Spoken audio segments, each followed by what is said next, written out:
su asistencia en los mensajitos, ¿ya? Vamos a procurar avanzar.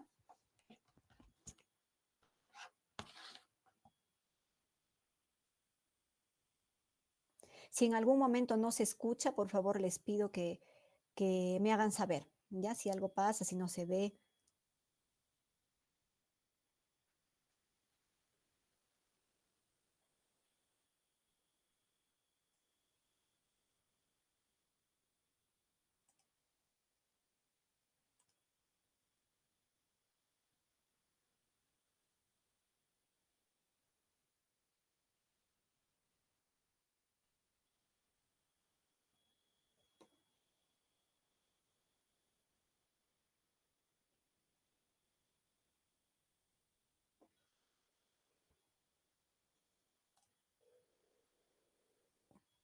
Una consulta, ¿se ve como presentación todo completo? Sí, doctora. Sí, doctora. Ya, perfecto. Entonces vamos a dar inicio a nuestra clase de CDR en el neonato. En primer lugar, lo que tenemos que recordar, porque yo sé que ustedes ya lo saben, ustedes ya han estado durante esta semana viendo, me imagino, pacientitos con dificultad respiratoria, ¿no? Cuando uno va a evaluar a un neonato, dentro de su examen físico tiene que evaluar la parte respiratoria, ¿no? Y nada más importante en el neonato que pues la etapa de adaptación, el momento en el que el paciente pasa de la circulación fetal. Esto lo voy a repetir hasta el cansancio, aunque ya ustedes lo sepan. Esto pasa de la circulación fetal a la circulación neonatal, ¿no? Entonces, es muy importante, como dice, que este paciente tenga la capacidad de adaptarse al entorno extrauterino para que pueda sobrevivir, ¿no? No hay nada más importante que eso, ¿no? Cualquier otro sistema podría demorar en adaptarse, el sistema gastrointestinal, el sistema renal, ¿no? Pero el sistema cardiorrespiratorio tiene que adaptarse inmediatamente, ni bien el paciente o el neonato sale de la cavidad uterina y pasa al ambiente extrauterino, ¿no? Por eso acá podría decirse que ninguna de las adaptaciones es más crítica para la supervivencia como la adaptación de los pulmones y el corazón. Entonces, vemos acá en la imagen, por ejemplo, un pacientito que no se adaptó bien, ¿no? Tiene ahí una mascarita que le brinda oxígeno.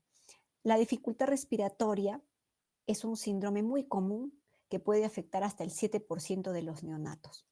Y es la causa más frecuente de ingreso a las UCIs, a las UCIN, de los pacientitos, ¿no? Ellos, ¿por qué ingresan? En su mayoría ingresan por problemas respiratorios. Estas enfermedades van a incluir una serie de patologías que no solamente van a ser pulmonares, si bien muchas de ellas son propias del parénquima pulmonar, también habrá otras que son cardiovasculares, o sea, malformaciones congénitas, ¿no?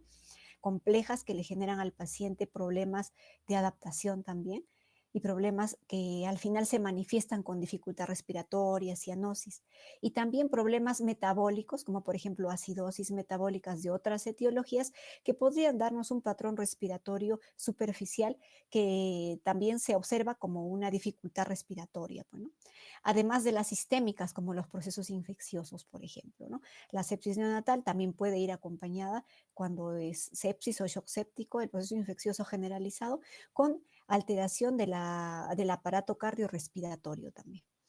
Entonces, es importante que ustedes cuando vean bebé con dificultad respiratoria no piensen solamente en que tiene un problema pulmonar. Es muy probable que lo tenga, ¿ya? Pero también hay que considerar las otras causas. Claro que las más frecuentes pues son de parénquima pulmonar, ¿no? Entonces, como dice acá, el reconocimiento temprano de la presencia y la causa de la dificultad respiratoria es muy importante para tener un buen diagnóstico y un tratamiento adecuado y rápido.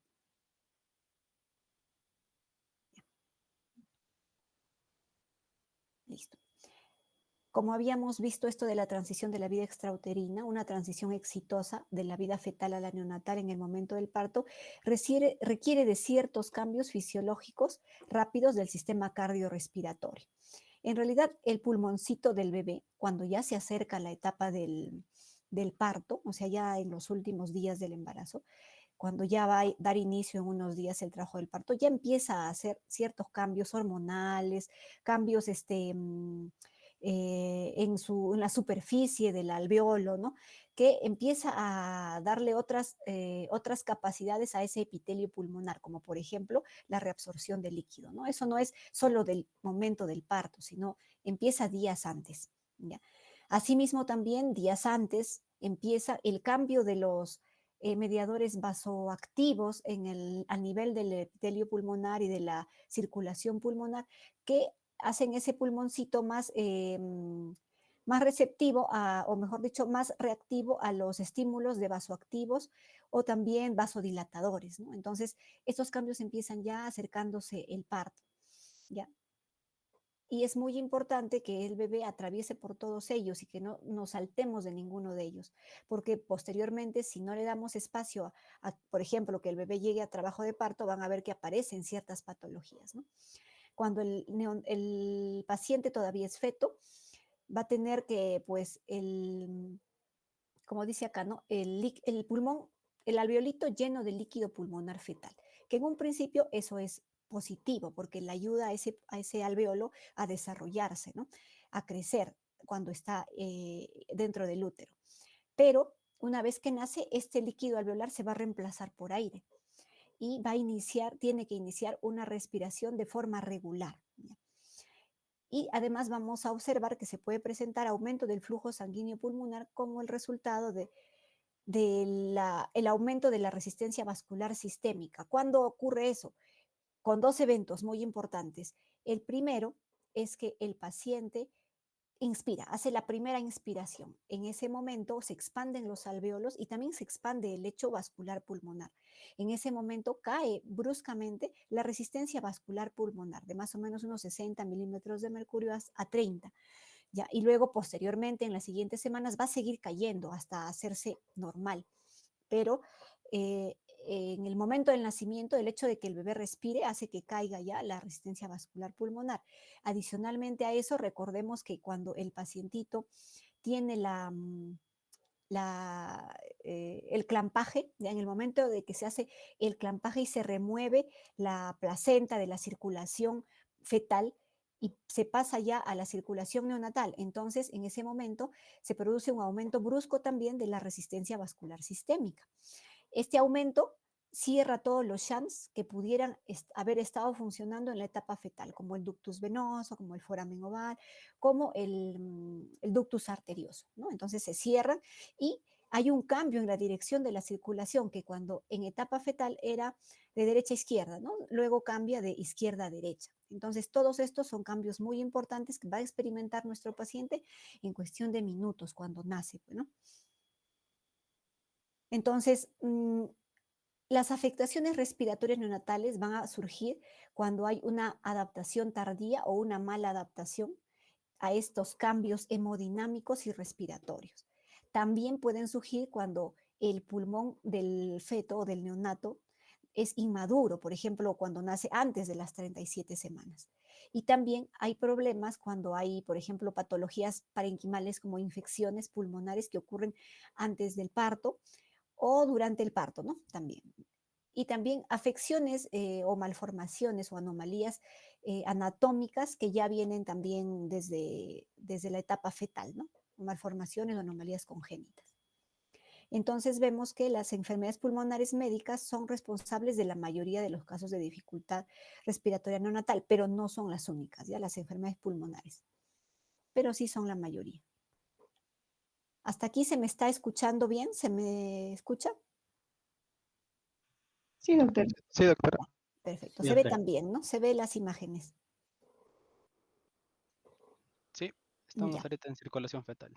Ya, Continúa. perfecto, muy bien. Entonces, esto era lo que ya les he mencionado, ¿no? Aquí todavía es una circulación fetal, por acá están viendo la vena umbilical, por donde va a ir el flujo sanguíneo, ¿no? Acá el conducto de Arancio o ductus venoso, luego llega a la aurícula derecha, de allí pasa por el foramen oval a la aurícula izquierda, después de allí pasa a la aorta por el ductus arterioso y solo un pequeño porcentaje de flujo ventricular combinado llega hasta los pulmones.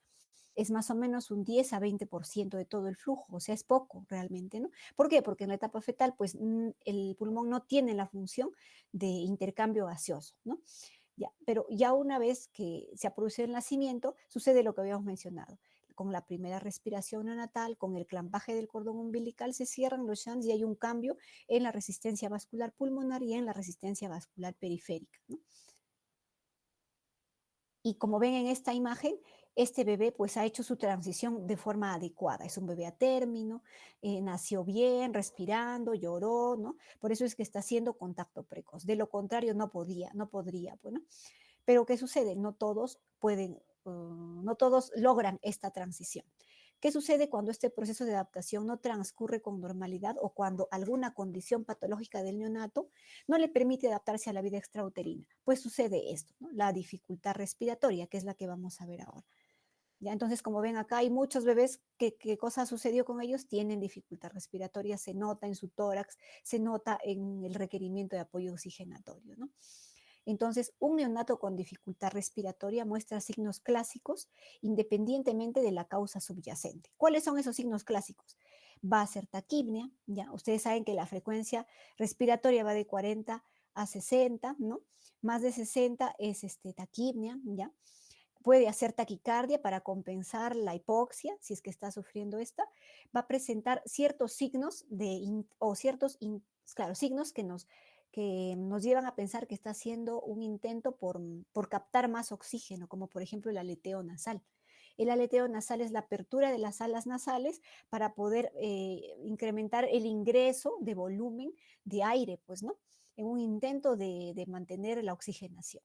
El quejido expiratorio del bebé, que es ese sonidito, ya lo vamos a escuchar en unos videos, espero que se pueda. Si no, también lo he mandado, el PowerPoint lo he mandado con su delegada para que les pueda compartir, ¿no? El quejido expiratorio es ese sonido que se produce en el momento en el que el bebé expira cerrando parcialmente la glotis en un intento de mantener una capacidad residual funcional, o sea, en un intento de que no se salga todo el aire de sus alvéolos y que no se colapsen, ¿no? Ese es el quejido, no es un llanto. Y ustedes tienen que escucharlo porque para que puedan reconocerlo, no es el llanto clásico del bebé que tiene hambre, es un ruido muy particular, que ya lo vamos a escuchar. También las retracciones de la pared torácica, ¿no? Y eh, ahí encontramos pues la retracción subsifoidea, ahí encontramos el tiraje intercostal, subcostal e incluso el supraesternal, ¿no? Cuando la dificultad respiratoria ya es muy severa. Puede haber cianosis, ¿ya? Y puede haber apnea también, de agotamiento. El paciente puede presentar eventos de pausas respiratorias de más de 20 segundos que se acompañan de bradicardia, ¿no? De bradicardia y de saturación, y también cianosis. ¿Cómo valoramos la dificultad respiratoria de un neonato? Porque tenemos que valorar el grado de dificultad, ¿no? Si es leve, moderado, severo, e incluso saber el grado para poder saber también qué tipo de apoyo oxigenatorio necesita nuestro bebé o nuestro paciente, ¿no? Porque no es lo mismo un bebé que solamente tiene aleteo y que desatura un poco, a un bebé que tiene quejido, disbalance, tirajes intercostales, subcostales, retracción subsifoidea. Es diferente. El apoyo oxigenatorio para cada bebé es diferente, se individualiza, ¿ya? Entonces, en el año 1956 se creó, claro, se creó esta escala de Silverman-Anderson por el doctor William Silverman y Dorothy Anderson, que eh, incluyeron ciertos parámetros que son muy importantes y que permiten evaluar de una forma rápida los problemas respiratorios de un neonato. Y lo constituyeron en una escala que va del 0 al 10, como ustedes ya conocen, en la que a más puntaje, mayor dificultad respiratoria. ¿Ya? Nos permite evaluar la gravedad de la dificultad respiratoria, como dice acá, para predecir la necesidad de intensificar el apoyo respiratorio, ¿no? Para saber qué cosa le van a dar, ¿no? A qué dispositivo van a usar con este paciente. Y también facilitar la toma de decisiones para la transferencia del neonato, por ejemplo, ¿no?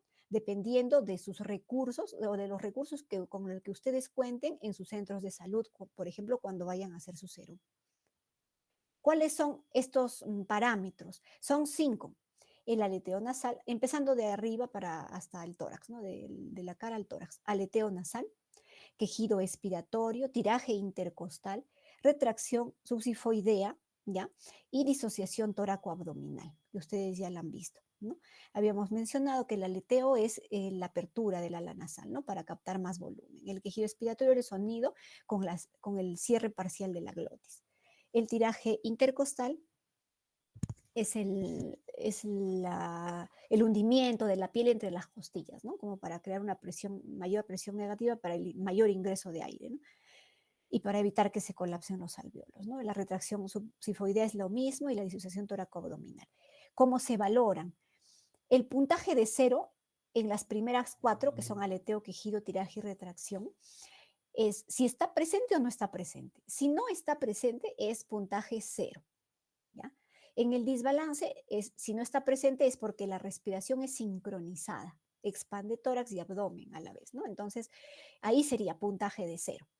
En el puntaje de 1, si es que el aleteo, quejido, tiraje y retracciones no son marcados. En el caso del quejido es si es audible solo con estetoscopio, ¿no? O sea, le ponen el estetoscopio y en el bebé se escucha como un quejido, entonces eso es un punto. Y en el resto, si está ausente, perdón, si está presente pero es leve o no marcado, es un punto. ¿Ya? Y en el caso del desbalance tiene que haber retraso en la inspiración. Y en el caso del puntaje número 2, si está muy marcado el aleteo, el quejido es audible ya sin estetoscopio, toda la sala lo puede escuchar, todos los presentes en la sala escuchan el quejido, eso ya es un quejido de 2 puntos. El tiraje intercostal cuando es muy marcado, la retracción subsifoidea muy marcada, y cuando el desbalance toracoabdominal tiene como dice, ¿no? Una disociación. Va por un lado el abdomen, luego el tórax. El tórax se deprime y se expande el abdomen. Eso sería un desbalance toracoabdominal de 2 puntos. ¿Ya? Entonces, cuando ustedes hayan hecho el cálculo, van a determinar si su paciente tiene una dificultad leve, o sea, si solo tiene de 1 a 3 puntos, ¿no? Una moderada si es de 4 a 6 puntos y severa si es de 7 a 10 puntos. ¿Con el objetivo de qué? De determinar qué tipo de apoyo oxigenatorio le voy a dar, pues, ¿no? ¿Ya? Entonces, hay afecciones respiratorias neonatales que pueden presentarse por adaptación retardada o mala adaptación de a la vida extrauterina, prematuridad, afecciones adquiridas, como habíamos mencionado, y anomalías congénitas. Esta tablita, para que la revisen con mayor detalle, está en la lectura adicional que se les ha puesto en el aula virtual, ¿ya? Acá, por ejemplo, vemos que en el paciente prematuro hay ciertas patologías que debemos de sospechar, ¿no? Algunas de ellas, por ejemplo, la enfermedad de membrana hialina, no la vamos a buscar pues en un paciente postérmino o a término, ¿no? Pero, por ejemplo, hay patologías como la taquimia transitoria que se van a presentar en el bebé a término o prematuro tardío, que no la vamos a encontrar pues en un prematuro extremo, ¿no? Por ejemplo.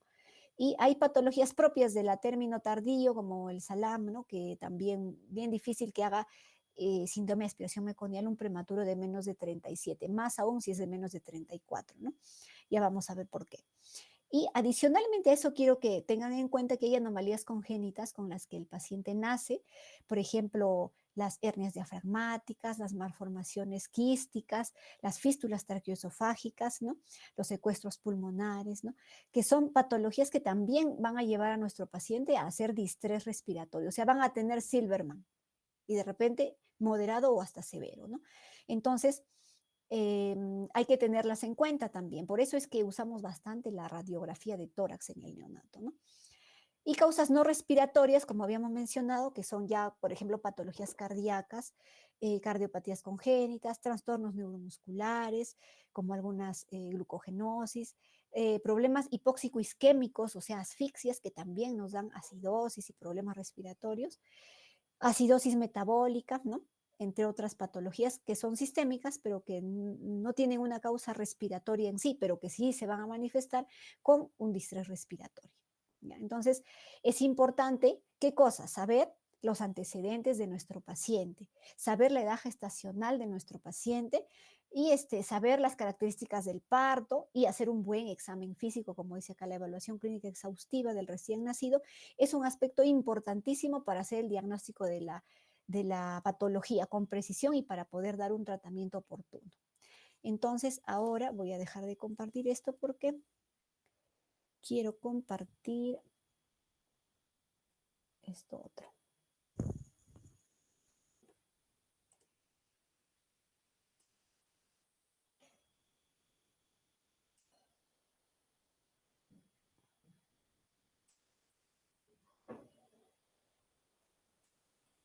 A ver.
¿O solo yo lo estoy escuchando?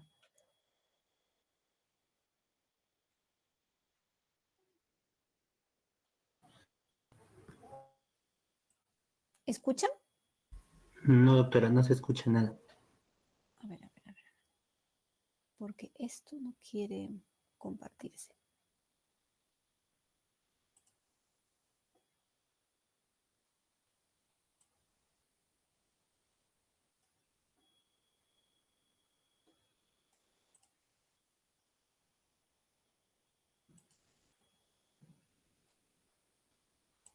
Ya, ahora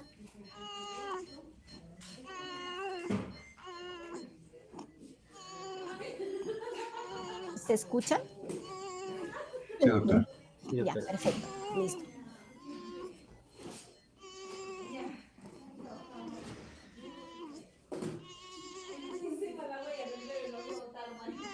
Ya, a ver, disculpando todo el ruido de fondo, ¿ya? Este es un paciente neonato, acaba de nacer, es un neonato inmediato, que después del nacimiento empezó a presentar dificultad respiratoria. Como pueden ver acá, ese ruido que hace el bebé no es un llanto, es el quejido, ¿no?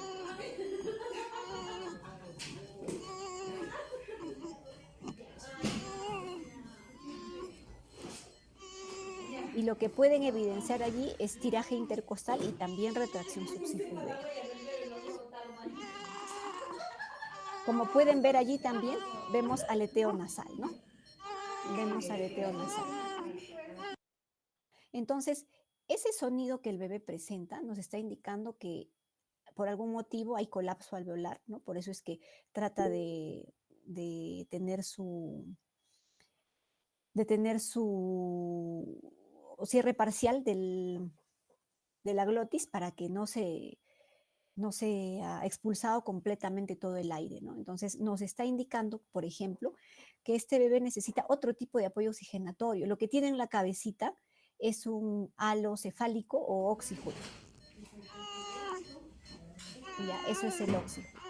Entonces, ese halo cefálico no le está apoyando para el grado de dificultad respiratoria que tiene, ¿no? De repente este bebé estaría necesitando, si no es una cánula de alto flujo, un CPAP de repente, ¿no? Para poder ayudarle a reclutar sus alveolitos, a poder tenerlos más insuflados con una presión positiva de la vía aérea, o sea, un PEP. Este bebé necesita PEP, ¿no?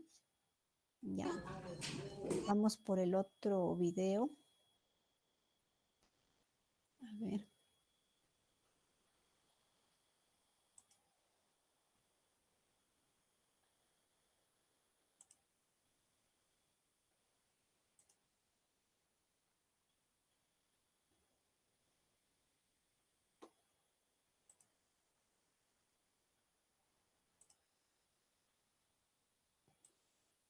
Ya. ¿Pueden ver aquí?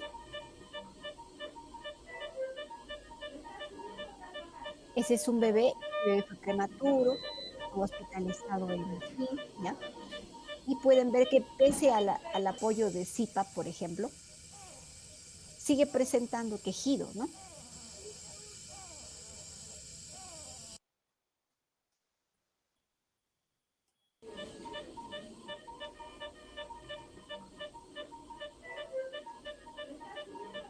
Ya, entonces ven, hay retracción sifoidea, hay tiraje intercostal, son marcados, ¿no? Más el quejido audible sin estetoscopio, ahí tendríamos nada más ya 2 puntos, 2 puntos, 2 puntos, ¿no? E incluso un retraso en la expansión del tórax, de repente un punto en desbalance, sin necesidad de ver el aleteo, porque no nos lo permite ver el nasal, pero tenemos quejido audible, tenemos 2 puntos de retracción subsifoidea, 2 puntos de tiraje intercostal, tenemos un punto de desbalance, ahí tendríamos 7, ¿no?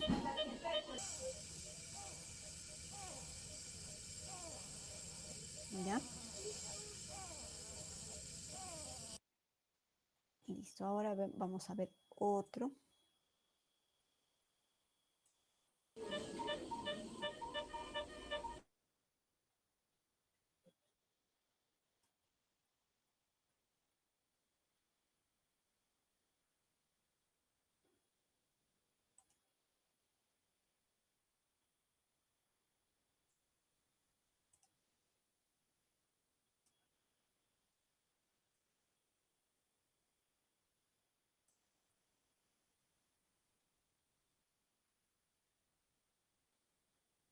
Ay, caramba.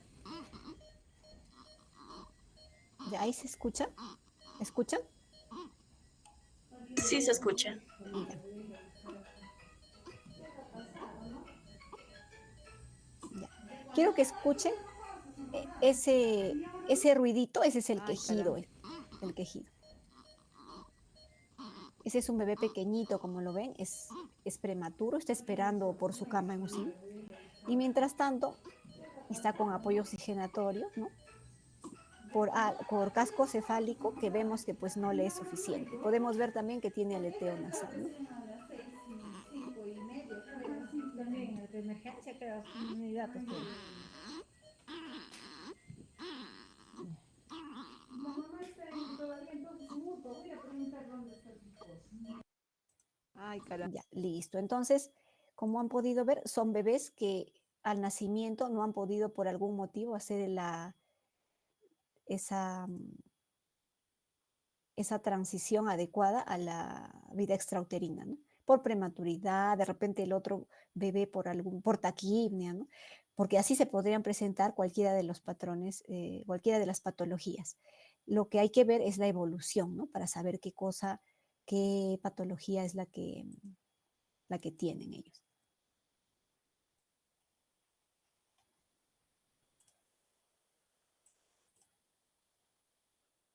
Ahora vamos a pasar al otro tema, ¿ya? Nuestro otro tema es el grueso en sí, lo que tenemos que revisar hoy día, el que tiene más...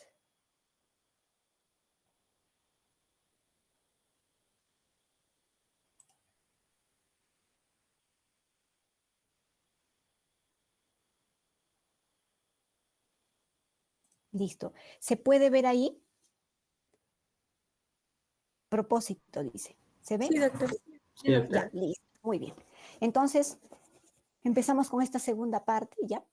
El propósito de nuestra clase, bueno, es identificar factores de riesgo neonatales que puedan a nuestro paciente hacerle sufrir dificultad respiratoria. Aprender a identificar neonatos con dificultad respiratoria, que ustedes ya saben hacerlo, ¿ya? Comprender la fisiopatología de la dificultad respiratoria, ¿ya? Para poder, y describir enfermedades parenquimales primarias como causa del síndrome de dificultad respiratoria del neonato, ¿ya? Y comprender los principios del tratamiento para neonatos con dificultad respiratoria y aplicarlos en casos clínicos, ¿no? Listo. Vamos a ver estas 5 patologías, ¿ya? Empezando con este caso, seguro ya han tenido la oportunidad de revisar las diapositivas. Este es un neonato varón de 1 hora de vida, nacido por cesárea, sin trabajo de parto, con una edad gestacional de 38 semanas, ¿no? Un peso de 3 kilos 200, Apgar de 8 al minuto, 9 a los 5 minutos y posterior al nacimiento te dicen que presenta dificultad respiratoria marcada, aleteo nasal, retracción subsifoidea leve y tiraje intercostal leve, ¿ya? Marcado aleteo nasal, retracción subsifoidea leve y tiraje intercostal leve. ¿Hasta ahí cuánto de Silberman le darían?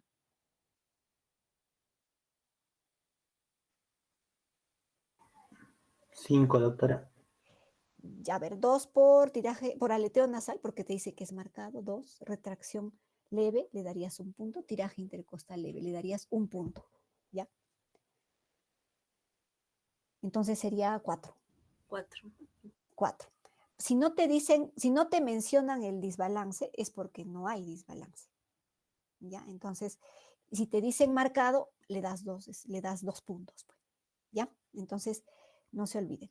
Dificultad respiratoria, dice aleteo marcado, ahí sí le darías 2 puntos. Retracción subsifoidea leve o si no te dicen que está marcada es 1 punto. Y tiraje intercostal también 1 punto. Tenemos que este bebé tiene frecuencia respiratoria de 75, o sea, por encima de lo normal. Cardíaca de 162, saturación de oxígeno de 84%, a FIO 21, ¿no? Y una plaquita así, ¿ya? En la cual podemos ver horizontalización de espacios intercostales, un corazoncito que impresiona grande, estrías periliares, ¿no? Y una lineecita por acá que es la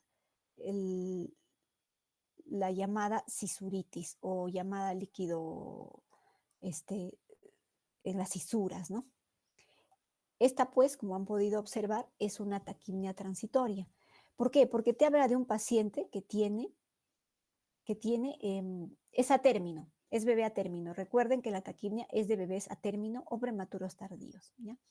Es un bebé grande y te dice un dato importante, ¿no? Sin trabajo de parto, ¿ya? Entonces, ¿qué es la taquimia transitoria? Es una patología propia del recién nacido cuya causa más frecuente es cuya causa en realidad es la inadecuada reabsorción del líquido pulmonar fetal. Puede afectar del 0.5 al 4% de los neonatos, ¿ya? Como dice ahí, prematuros tardíos y neonatos a término. Es un trastorno del parénquima pulmonar que se caracteriza por edema pulmonar, por reabsorción y eliminación tardías del líquido pulmonar fetal, por exceso de agua pulmonar, y esto va a reducir la compliance pulmonar, o sea, la capacidad de expandirse de ese pulmón, ¿no? Además que también puede entorpecer el intercambio gaseoso, porque va a estar lleno de líquido, no de aire, ¿no? No va a entrar aire. Entonces, va a dificultar la hematosis, por eso el bebé desatura. Ya, la acumulación de líquido en los vasos linfáticos peribronquiales y en el intersticio va a promover el colapso parcial de los bronquios con el consiguiente atrapamiento aéreo. O sea, ¿por qué vemos que hay horizontalización de espacios intercostales? Por acumulación de líquido en los vasos linfáticos, exceso de líquido, ya que y el intersticio que van a promover el colapso parcial de algunos bronquiolos pequeños, con un poco de atrapamiento aéreo. La taquipnia se desarrolla para compensar el aumento de trabajo respiratorio asociado con la disminución de la compliance pulmonar del bebé, ¿ya? Entonces vemos aquí esta figura donde se puede ver en la parte A un alveolo preparto, o sea, un alveolo antes del parto, del feto, ¿no? Días antes, en las cuales se genera, pues, se ve un epitelio secretor en el cual va más bien secretarse líquido, sodio hacia el espacio, cloro hacia el espacio de la luz alveolar, ¿no? Ya, conforme van avanzando, por eso dice, conforme va avanzando la gestación, este epitelio va a ir cambiando, ¿ya? La llegada del trabajo de parto va a inducir la liberación de catecolaminas maternas, así como glucocorticoides y algunas otras hormonas que van a ayudar a que se produzca una regulación positiva de la producción de surfactante, pero que también haya un transporte transepitelial de sodio. Este epitelio cambia de un epitelio secretor a un epitelio reabsortivo, ¿ya? Y esto va a generar que a través de los ENaC pueda haber un pase de sodio y de cloro hacia el espacio primero dentro del neumocito, luego del neumocito al espacio intersticial y de allí a los vasos linfáticos y finalmente todo drena a la circulación pulmonar y se va a eliminar el líquido, ¿ya? Entonces, ese momento de acercarse al trabajo de parto, ese momento de que haya esta producción de catecolaminas y glucocorticoides y hormonas maternas, van a ayudar. ¿Qué sucede en el paciente que no tiene que no se le permite este evento, que por alguna situación tuvo que nacer prematuro tardío o con cesárea electiva antes de las 38 semanas? Todavía no le han dado oportunidad a esa mamá de hacer toda esta producción de catecolaminas, todo. Entonces ese epitelio de ese bebé neonato todavía no ha hecho el cambio de epitelio secretor a epitelio reabsortivo. Entonces, va a haber dificultades en el momento de la eliminación del líquido pulmonar. Recordemos que, bueno, antiguamente se atribuía mucho la eliminación del líquido a la gradiente, porque el bebé pues viene, ¿no?, cefálico, a la gradiente y a las contracciones intensas uterinas que decían, ¿no?, intermitentemente comprime el tórax y por eso es como que exprime al bebé y sale todo el líquido, ¿no? En realidad, sí existe cierta participación de ese mecanismo, es un poco, pero no es el principal. El principal es este cambio del epitelio que reabsorbe el líquido, ¿ya? Entonces, ¿cuáles son los factores de riesgo para la taquimia transitoria? Como está situado en el prematuro tardío, o sea, 36, 35 semanas, y bebé a término temprano, 37, 38, incluso hasta término, hasta las 42 semanas, podría suceder, ¿ya? Tenemos que el parto por cesárea es el factor de riesgo primordial, pues, ¿no? Sobre todo la cesárea electiva, sobre todo la cesárea antes de las 38 semanas, ¿ya? Hijo de mamá con diabetes también, el bebé bajo peso al nacer podría hacerlo, el bebé varón masculino, sexo masculino, ¿ya? Bebé macrosómico, parto precipitado, sedación materna e incluso en algunos dicen asma materna es factor de riesgo, ¿no? Pero los principales que serían que sea a término prematuro tardío y que sea por cesárea, sin trabajo de parto. ¿Cuál es el cuadro clínico? Como ustedes ya lo saben, es taquipnia, porque si no, no se llamaría así, ¿no? Tiene que haber taquipnia en la taquipnia transitoria del recién nacido, acompañada de saturación, de repente un poco. Podría, si es que la taquipnia es moderada o incluso un poco severa, ¿ya? Podría haber tirajes, quejidos, sí podría haber, ¿no?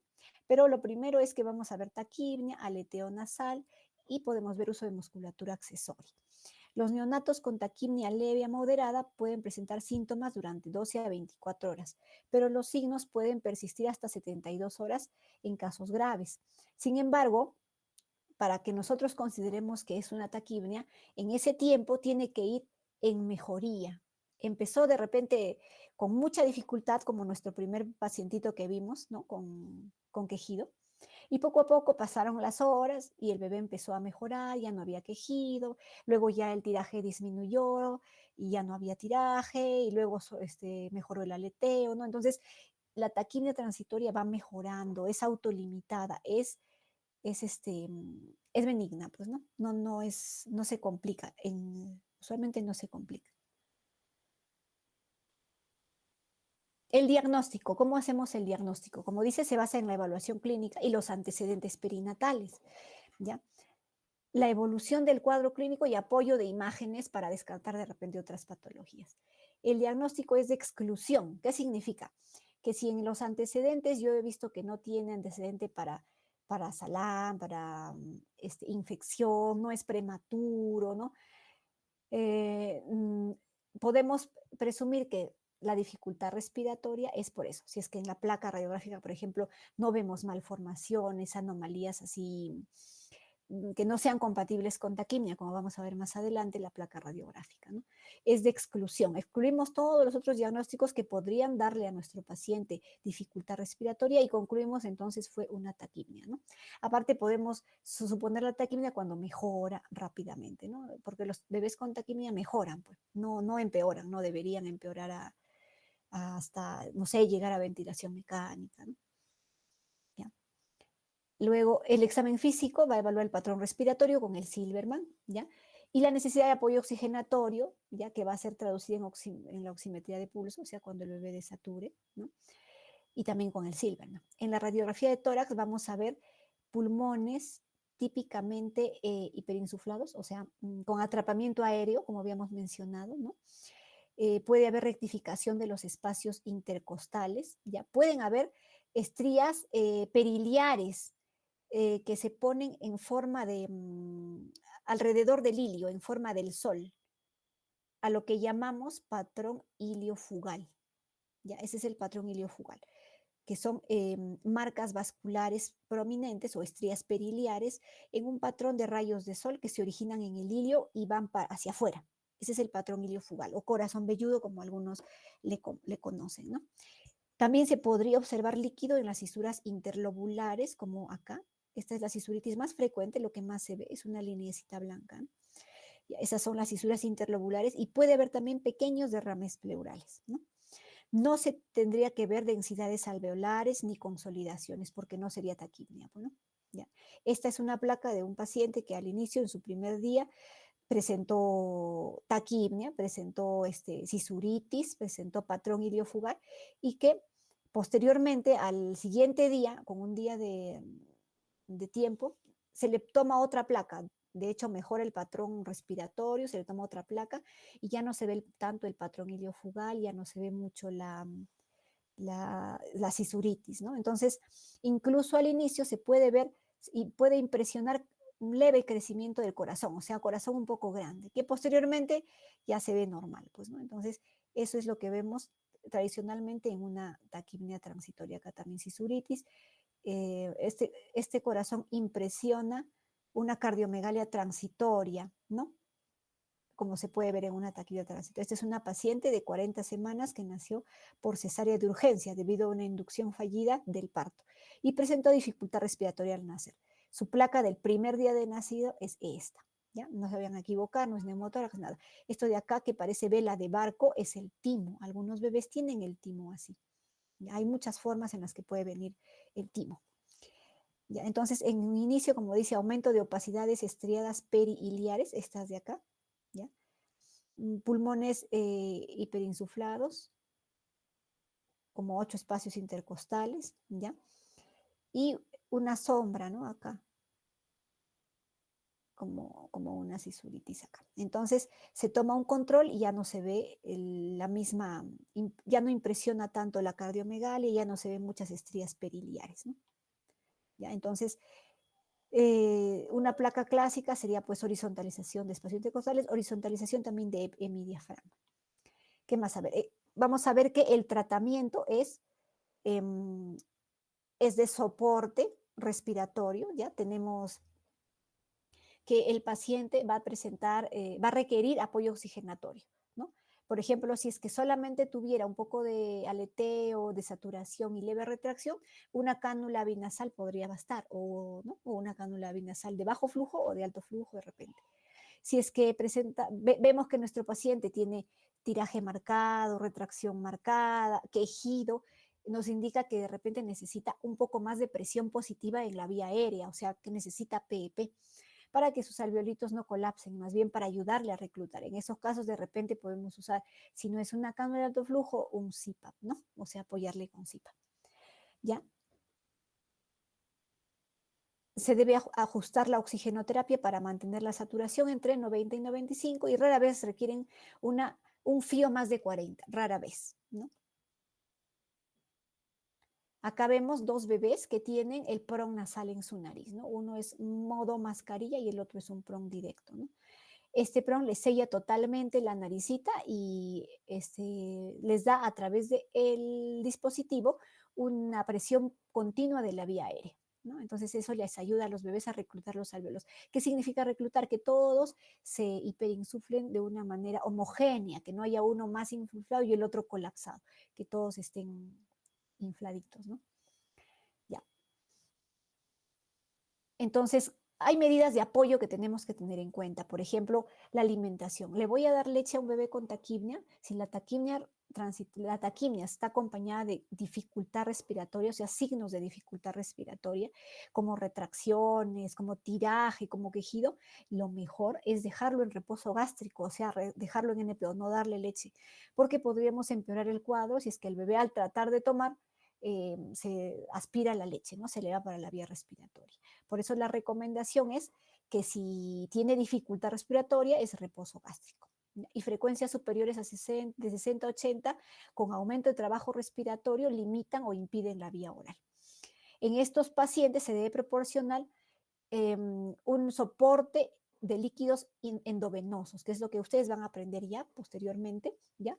A dar soporte endovenoso al paciente con dextrosa y agregados de repente para que el paciente mantenga su VIG, pero no se le puede dejar en NPO sin sus líquidos, ¿no?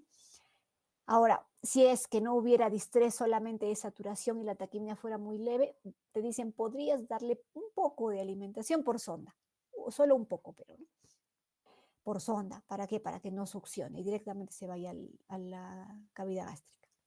Ahora, se maneja los fluidos, es importante hacer un buen balance hídrico. Recuerden que el paciente en estos días, en ese primer día de taquipnia, va a empezar primero a gestionar sus líquidos, ¿no? Va a reabsorber poco a poco, de forma tardía, el líquido pulmonar y luego lo va a empezar a eliminar.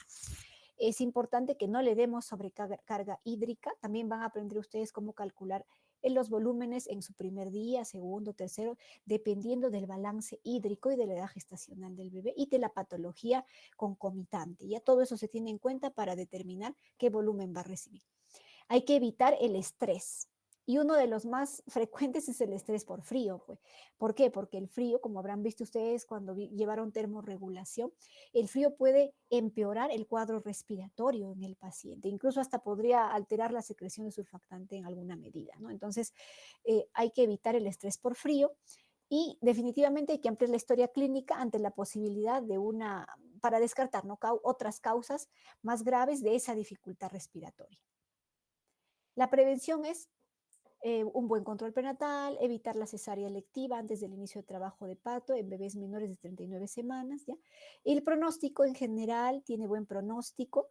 La mayoría de las revisiones refieren que hay una mejoría clínica temprana, ¿ya? Y la interrupción de la administración de oxígeno se da en los 2 a 3 días de nacido. Máximo en los 4, ¿no? Ya, pero o sea, ya el bebé está en mejoría del patrón respiratorio, ¿no? Si de repente está ya en destete, todavía sigue con un poquito de oxígeno, pero está en mejoría del patrón, ya no empeora el patrón respiratorio, en disminución del requerimiento del FIO, ¿ya? Listo, hasta acá sería taquipnia transitoria. Pasamos al caso número 2, ¿ya? El caso número 2 nos presenta un neonato mujer de parto vaginal con peso de 2,9 kilos, ¿ya? Con Apgar de 7 al minuto y 8 a los 5 minutos. Posteriormente presenta dificultad respiratoria y aleteo nasal marcado. Retracción subsifoidea marcada y tiraje intercostal marcado.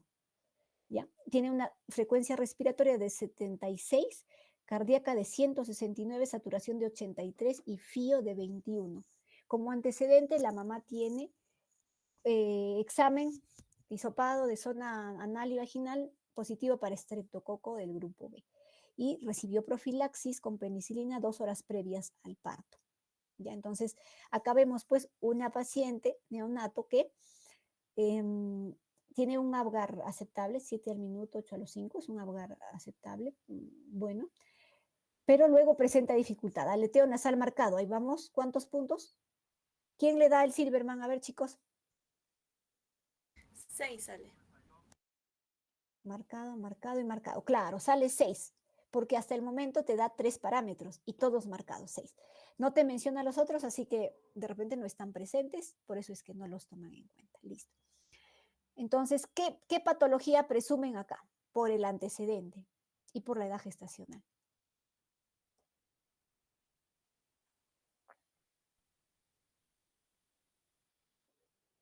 Neumonía, ¿sí o no? Ya total estaba en las diapositivas.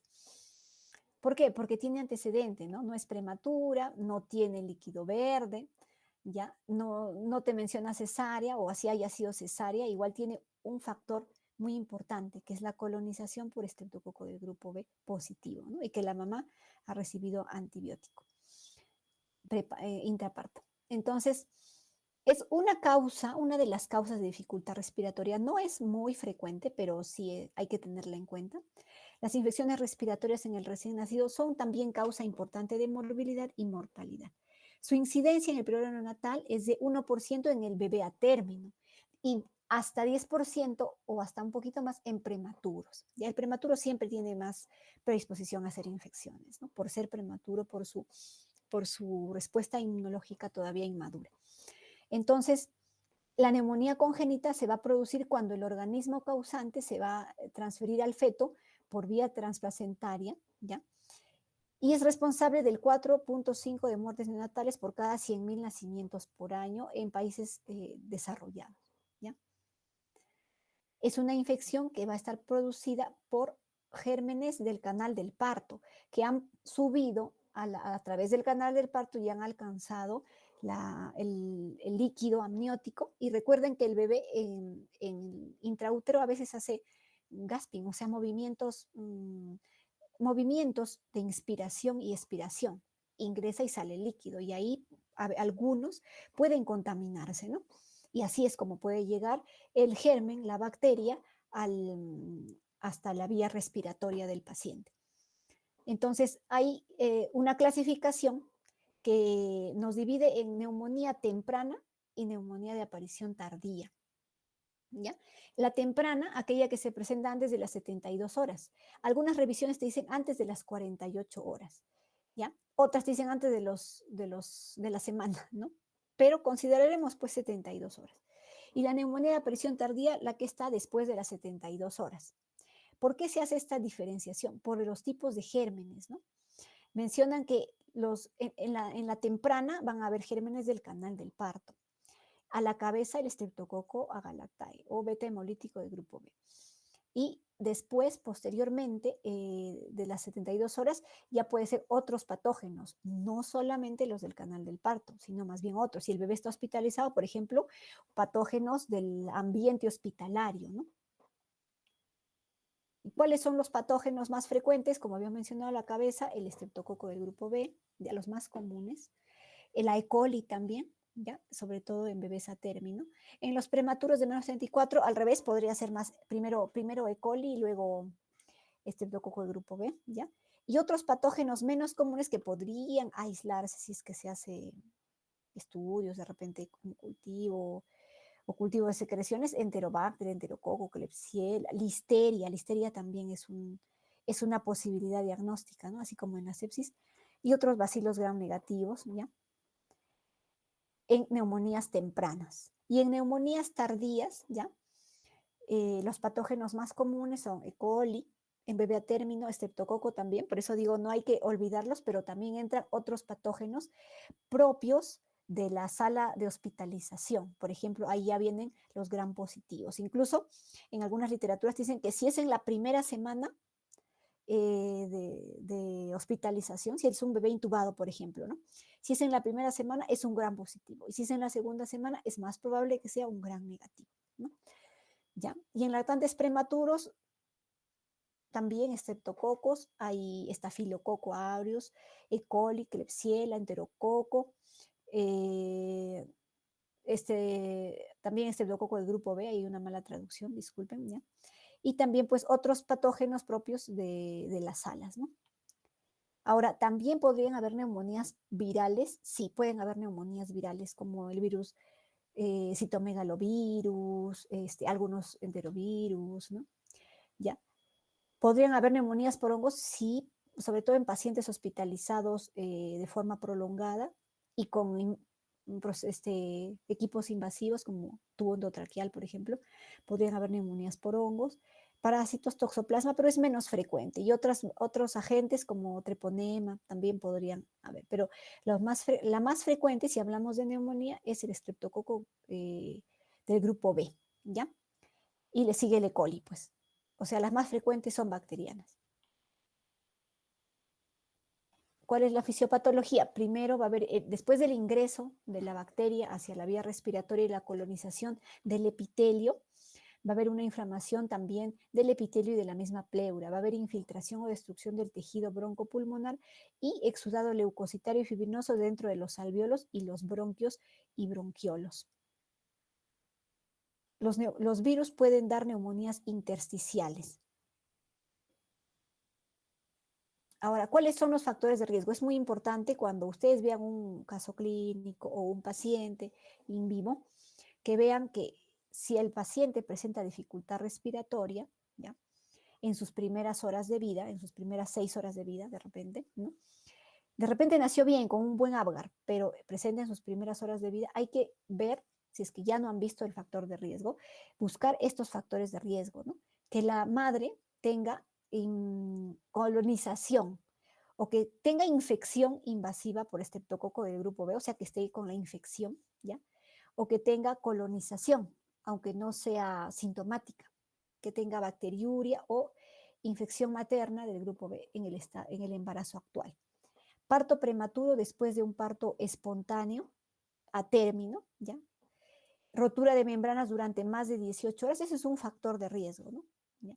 Fiebre intraparto superior, fiebre materna, intraparto superior a 38 grados centígrados o corioamnionitis materna, o triple I también les van a decir, ¿no? Antes se hablaba de corioamnionitis, ahora le hablan de triple I, inflamación, infección intrauterina, ¿ya? Que está dada por fiebre materna, leucocitosis materna, taquicardia fetal, ¿no? ¿Ya? Infección sospechada o confirmada en otro bebé en el caso de que sea embarazo múltiple, por ejemplo, gemelar, ¿no? Que un bebé esté colonizado y que haya hecho la infección y que el otro aparentemente no haga proceso respiratorio, pero hay que de todas formas de repente tomar cultivos, ¿no? Y estar expectantes. Y bueno, prematuridad es un factor de riesgo siempre para infección. Y estos son factores de riesgo para neumonía neonatal. Son similares a los de la sepsis neonatal. Ya, entonces, ¿cuál es el cuadro clínico?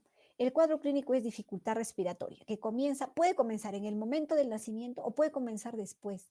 Ya, por ejemplo, un neonato que nació con buen Apgar y que está ya en sala de observación, de repente 2, 3 horas o a las 6 horas en alojamiento conjunto, por decir, ¿no? En esas primeras 6 horas empieza una dificultad respiratoria, no es normal. Si nació bien y posteriormente presenta dificultad respiratoria, hay que pensar en que pudiese tener una neumonía, ¿no? Y hacer todas las evaluaciones correspondientes. Podría haber apnea cuando tiene neumonía, inestabilidad térmica, como en una sepsis en realidad. El cuadro clínico de una sepsis, saben ustedes, es inespecífico, ¿ya? En el neonato, ¿no? Pero podría presentar taquipnea, taquicardia, inestabilidad térmica, hipertermia, hipotermia, apnea, ¿no? Acompañada de dificultad respiratoria de repente, y otros signos como letargia, acidosis metabólica, distensión abdominal, mala tolerancia enteral, ¿no? De repente. Los recién nacidos con infección grave podrían presentar hipertensión pulmonar persistente. Bueno, eso sí, ¿no? Han visto ustedes cuando repasan hipertensión pulmonar que enfermedades parenquimales pueden dar hipertensión pulmonar. El diagnóstico se basa en la combinación de hallazgos, porque nosotros vemos que si bien, como dice, ¿no? 4.5 de bebés mueren por neumonía de 100.000, no es muy frecuente, pero cuando se presenta puede ser ocasionar mucha morbilidad y mortalidad en nuestro paciente, ¿no? Entonces, tenemos que hacer una buena evaluación de antecedentes y hacer unidad clínica con radiográfica, cuadro clínico, antecedentes y evolución de la dificultad respiratoria, ¿no? Por ejemplo, si en un principio nace un bebé, presenta distrés, tiene ese Silberman de 3 puntos, ¿no? Lo hospitalizamos esperando que mejore, pero no mejora, empeora, y en la placa radiográfica se ven infiltrados, heterogéneos, mal definidos, paracardíacos, ¿no? Y hay antecedente, infección materna, entonces ya no pensaremos pues en taquipnea, ¿no? Pensaremos en que de repente se trata de una neumonía. Ya, entonces hay que hacer una buena evaluación clínica, radiográfica, microbiológica y de antecedentes. Debido a que los signos de neumonías en neonatos son inespecíficos, perdón. Los neonatos con inicio repentino de dificultad respiratoria u otros signos de enfermedad sistémica deben someterse a una evaluación completa. Cabe resaltar aquí que podrían coexistir dos patologías respiratorias juntas, ¿ya? No hay que pensar solamente en neumonía, solamente en hialina, solo en salam. Por ejemplo, podría haber un prematuro que nace y que tiene enfermedad de membrana hialina, pero que también tiene una neumonía, porque la mamá tuvo una infección, una corionitis, y por eso se produjo el parto prematuro, pues, ¿no? De repente. Entonces, podría haber coexistencia de 2 patologías en un mismo paciente. ¿Qué solicitamos? Como comentábamos con los chicos en práctica también, ¿no? Ante un neonato con dificultad respiratoria, sobre todo si va en empeoramiento, uno solicita toda la batería para descartar un proceso infeccioso. Por eso es que pedimos hemocultivo, ¿ya? En los bebés intubados se puede realizar aspirado teatral y cultivo de ese aspirado, y también se puede hacer tinción Gram de ese aspirado, ¿no? Incluir pruebas de reacción en cadena de polimerasa o cultivos virales si es que se sospecha de virus, ¿ya? Y si existe sospecha de hongos, también se podría obtener cultivos para hongos, ya con medios específicos para hongos. Podemos pedir un hemograma completo para poder de repente apoyarnos si es que nos proporciona alguna información, ¿no? Podríamos ver leucocitosis, podríamos ver leucopenia, desviación izquierda, ¿no? Pero el hecho de tener un hemograma normal tampoco nos descarta la enfermedad, ¿ya? Podría haber un hemograma normal en presencia de neumonía. Ahora, en los lactantes intubados se debe realizar, ya es lo mismo que habíamos mencionado, podríamos pedir reactantes de fase aguda como PCR, PSG, ¿ya? Y gases arteriales, si es que estamos ante un paciente con hipoxemia o hipercamia, para valorar la función respiratoria y para valorar también el apoyo oxigenatorio que estamos dando, ¿no? Entonces, si es que es severo, de repente tendrá una hipoxemia severa, hipercapnia severa, y tenemos que escalar en apoyo oxigenatorio, ¿no? Entonces, para eso también nos sirven los gases arteriales, el AGA.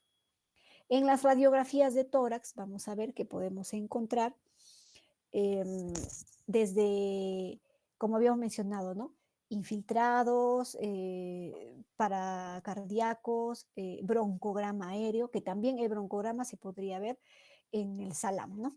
Perdón, se podría ver en la hialina, ¿ya?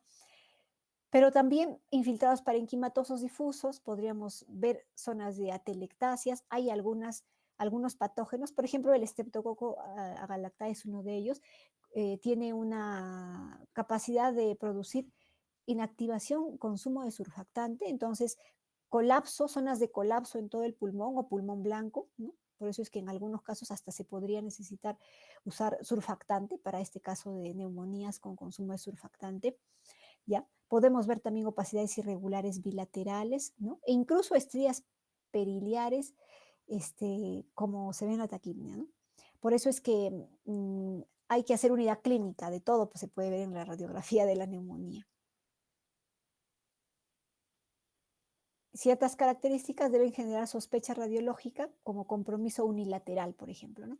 O volumen pulmonar normal, no está hiperinsuflado. Presencia de derrames pleurales, ¿no? Como antecedentes ya mencionados, falta de una mejoría radiográfica rápida esperada en un patrón que imita taquimia transitoria, ¿no? O sea que normalmente ustedes han visto en lo que hemos mostrado, el primer día, patrón iliofugal, corazón grande, ¿no? El segundo día ya un poco más limpia la placa, ¿no?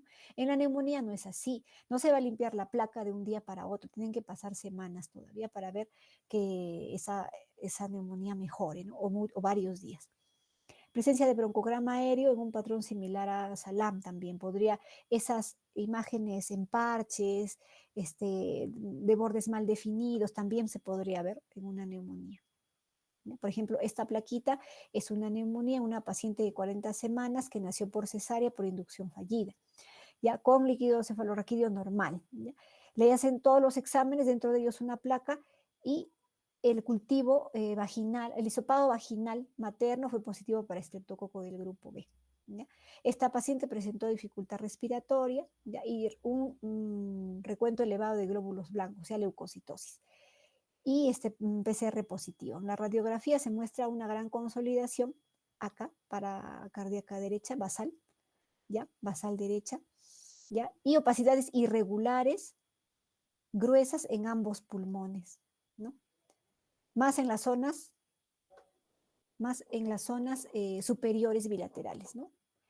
Incluso imitando un síntoma de aspiración meconial, pero esta bebé no tuvo líquido meconial, ¿no? fue tratado con antibiótico empírico experimentando mejoría, ¿no? Y luego se encaminó la antibiótico terapia con hemocultivos, porque siempre se pide hemocultivos, ¿no? Entonces, pueden observar que esta placa radiográfica es de 3 semanas después, donde ya se puede ver cierta mejoría. Entonces, no, la mejoría en la neumonía, la mejoría radiológica no se va a ver solo en días, ya va a ser en semanas. Entonces, este, por ejemplo, es un caso de una neumonía de una paciente, esta es en su día cero. La paciente tiene 38 semanas y tiene afectación unilateral, ¿no? Más que nada del lado izquierdo, que simularía de repente un patrón así reticulogranular a veces, pero no es una membrana hialina, ellas nunca vienen unilaterales, ¿no? Entonces, se concluyó por la gestacional y todo que fue una neumonía, ¿no? Y antecedentes, siempre antecedentes, ¿ya? Aquí, por ejemplo, otra placa de neumonía y una de hialina, ¿no? En el tratamiento vamos a ver que tenemos, primero tenemos que hacer monitoreo de funciones vitales, o sea, el patrón respiratorio, el patrón cardíaco, temperatura, ¿no? Presión arterial. Recuerden que el neonato puede focalizar una infección, pero en su mayor parte no focaliza las infecciones, no las localiza en un solo sistema.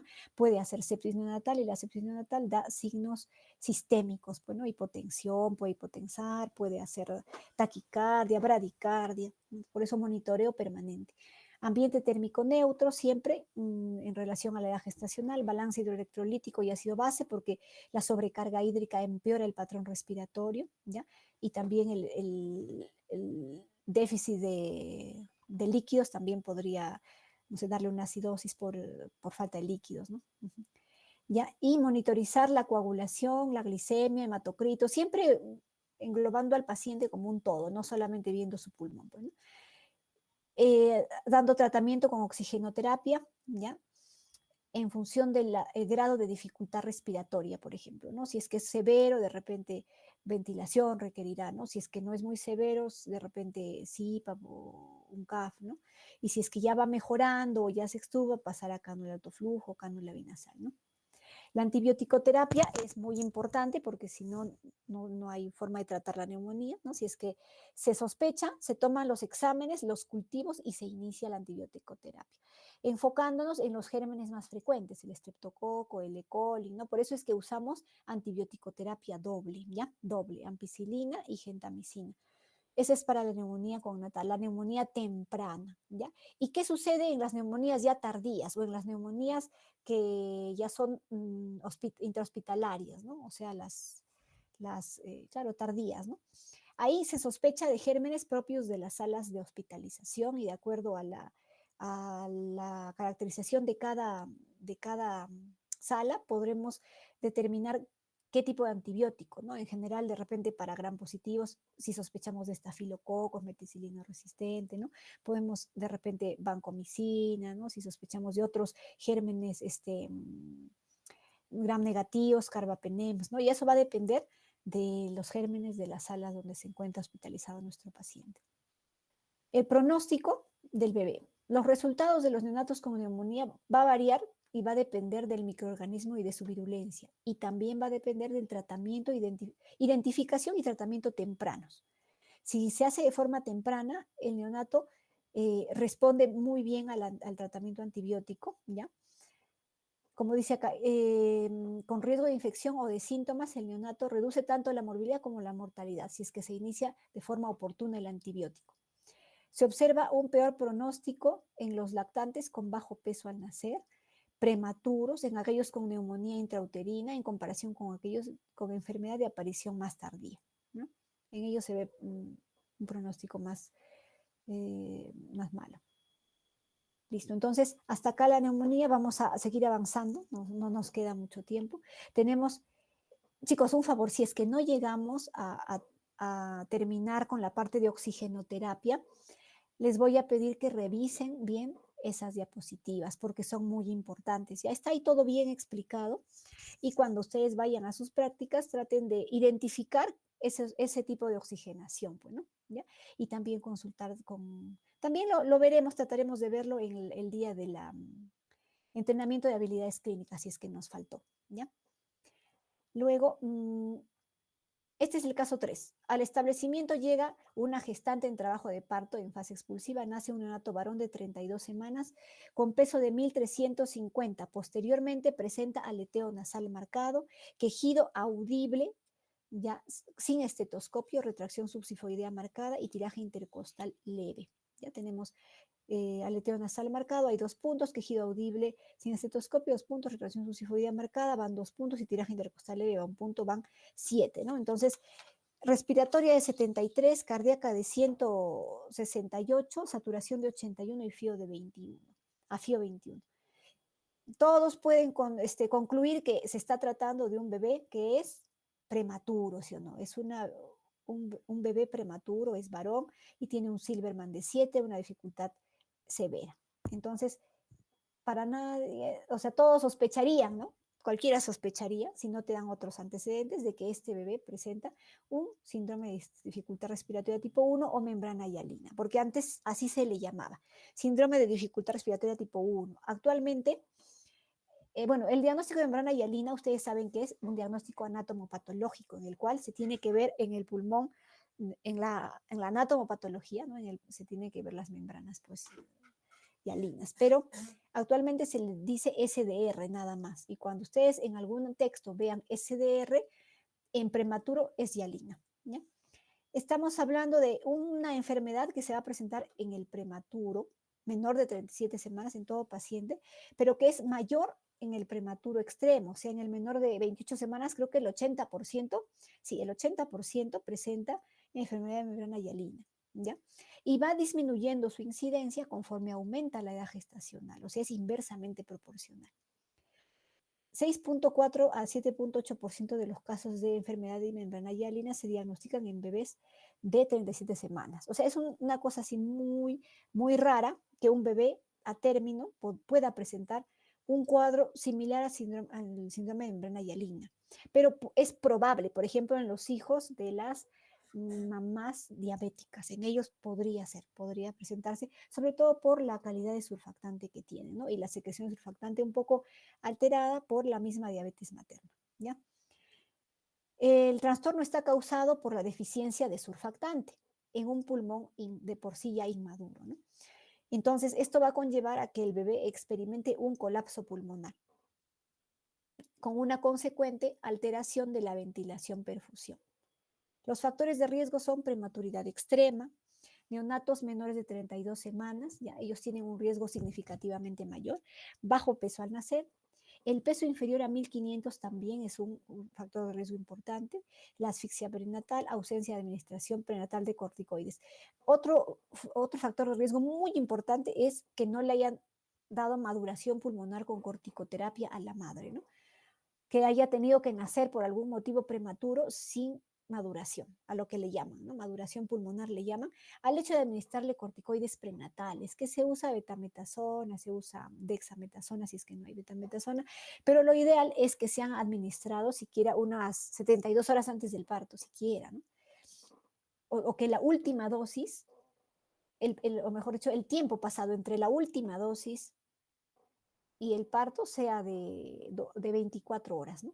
De 12 a 24 horas siquiera. ¿Para qué? Para decir que ha habido un impacto de esa corticoterapia en la expresión de los genes para la producción de surfactante, el estímulo de la síntesis de surfactante. Ahora, ¿qué otro factor de riesgo? Diabetes materna, infecciones pulmonares también. Sexo masculino, como habrán observado, es factor de riesgo para varias patologías neonatales, y ausencia de trabajo de parto también. Esta es una tablita, no se ve muy bien, pero sí se logra ver que en el síndrome de dificultad respiratoria tiene una frecuencia de 46% en el bebé prematuro, ¿ya? Obvio, es más frecuente en el bebé menor de 28 semanas, ¿no? ¿Ya? También el prematuro podría presentar taquipnea, sí puede presentar, pero ese es el prematuro tardío, ¿no? ¿Podría ser neumonía o sepsis? Claro que sí, síndrome de aspiración meconial, el prematuro más tardío de repente, sobre todo si es RCI, ¿no? Y entonces toda una serie de patologías que el prematuro puede presentar para que las tengan en cuenta. Pero a la cabeza va el síndrome de dificultad respiratoria o membrana hialina. Luego acá es otro cuadro que nos muestra como también, ¿no?, está la distribución de acuerdo a la incidencia del síndrome de dificultad respiratoria del prematuro, ¿ya? El menor de 1000 gramos puede presentarlo en un 50.8%, el de 1000 a 1500 32%, y el mayor de 1500 ya solo un 6%, ¿no? Pero también está presente, podría presentarlo. Ahora, esta imagen la he puesto básicamente para que recordemos, ¿no?, cómo va el desarrollo embriológico del pulmón cuando el embrión tiene aproximadamente 4 semanas y aparece una evaginación a partir de la pared ventral del intestino anterior en el divertículo respiratorio o yema pulmonar. Al inicio esta yema va a tener comunicación con el intestino anterior. Sin embargo, después, a medida que se va expandiendo ya en dirección caudal, se va a separar del intestino anterior por medio de las crestas traqueoesofágicas, ¿ya? Y se va a producir una tabicación traqueoesofágica que se va a dar entre la semana 4 y la semana 8, en el estadio embrionario, como podemos ver por acá. Posteriormente ya esta yema pulmonar se va a separar del intestino anterior y va a formar la tráquea y yemas bronquiales primarias, ¿ya? Y aquí, entre la octava semana y la semana 16, vamos a ver que va a empezar la maduración propia de los alvéolos en 4 estadios. La pseudoglandular, que es de la octava a la 16, en la que se van a ver ramificaciones de las vías respiratorias, como dice acá, se van a ver células secretoras ciliadas, endocrinas, y se van a diferenciar el cartílago y el músculo liso, ya se va a poder observar. Ya. Entonces, en esta etapa vamos a ver que las vías respiratorias van a estar rodeadas de un mesénquima grueso, este es el mesénquima laxo todavía. Va a incluir algunos vasos sanguíneos, pero todavía no está apta pues para intercambio gaseoso, ¿no?, para hematosis. Luego viene la etapa de canalicular, en la cual también se va a ver la capilarización, ¿ya? Esta va a ir desde la semana 16 a la semana 26. Aquí se va a dar la transición de un pulmón previable a un pulmón ya más viable, ¿no? A medida de que se van a ir formando los bronquiolos respiratorios y los conductos alveolares en la región que van a ser en esta zona, y se va a ir poco a poco adelgazando el mesénquima, poco a poco se va a ir adaptando o sea, los vasos capilares van a ir aumentando, sus paredes se van a ir adelgazando para poder hacer el adecuado intercambio gaseoso, hasta que en un momento se van a fusionar juntamente con el epitelio alveolar. Posteriormente, en la fase sacular, vamos a ver que en esta fase ya se forman acá en esta fase se forman los alvéolos, ¿ya? Vamos a ver que aquí es donde se produce el surfactante, si bien en la etapa canalicular a la semana 20 se podían esbozar algunos cuerpos lamelares donde se produce el surfactante, empieza una producción, pero no es la proporción adecuada tanto de fosfolípidos como de proteínas, ¿no? Ya a partir de la semana 24 a 26 se empieza a incrementar esa producción de surfactante y a partir de esta semana se dice que ya el pulmón del neonato puede hacer hematosis y el neonato podría sobrevivir de nacer en esta etapa, ¿no? ¿Ya? Sin embargo, siempre se trata de esperar lo más que se pueda hasta que el pulmón alcance la madurez en la etapa ya alveolar, ¿no? En la cual ya continúa la formación de alvéolos. En esta etapa la formación de alvéolos se extiende hasta los 2 años de vida, ¿ya? Pero aquí ya tenemos pues un surfactante que es ya de proporciones adecuadas, de una calidad óptima como para mantener aperturados esos alvéolos, ¿no? Y el contenido de surfactante es el siguiente, ¿ya? Esta es la composición de surfactante. Está compuesto por un 90% de lípidos, de los cuales el más importante es la dipalmitoil fosfatidilcolina, ¿ya? Y otros lípidos, ¿ya? insaturados, lípidos neutros y también fosfatidilglicerol, cada uno de ellos con sus funciones específicas. También vamos a ver que hay proteínas, como por ejemplo la proteína B y C del surfactante, que son esenciales para la transición a una monocapa en la interfase aire-líquido. Y las proteínas A y D, que tienen una función inmunitaria, básicamente. Aquí podemos ver cómo se puede reciclar el surfactante, el ciclo de vida del surfactante, ¿no? Que es sintetizado en las células alveolares tipo 2 o el neumonocito tipo 2, ¿ya? Su almacenamiento va a tener lugar en los cuerpos lamelares del neumocito tipo 2, que va a producir la secreción regulada por varios estímulos, por ejemplo, el estiramiento. Es así que cuando se expande el alveolo, ¿no? Ahí es donde se va a secretar ya la sustancia surfactante. Una vez completada su actividad de la sustancia, va a ser degradado el surfactante. Los fosfolípidos y proteínas van a ser luego posteriormente reciclados, o sea, va a venir un aclaramiento de los componentes. Algunos fosfolípidos van a ser reempaquetados, proteínas también van a ser reempaquetadas ya en cuerpos lisosomales dentro del mismo neumocito. Y otros van a ser eliminados, fagocitados y eliminados ya por los macrófagos alveolares, que van a degradar el resto de componentes. Ahora, esta parte sí es muy importante. En esta imagen vamos a ver las moléculas de surfactante en la superficie alveolar, ¿no? Vamos a ver que tienen una parte hidrófoba y una parte hidrófila, ¿ya?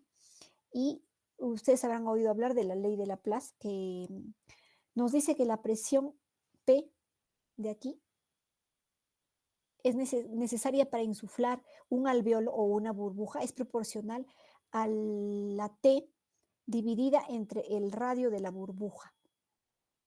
Así, un radio más pequeño va a requerir mayor presión para insuflar una burbuja, ¿no? Mientras más pequeño va a requerir más presión, ¿ya? Entonces, aquí vemos qué hace el surfactante. Las moléculas de surfactante reducen esa tensión superficial a medida que disminuye el tamaño de la burbuja. Entonces, de esta manera, ayudan a que, siendo pequeños estos alvéolos, ¿no?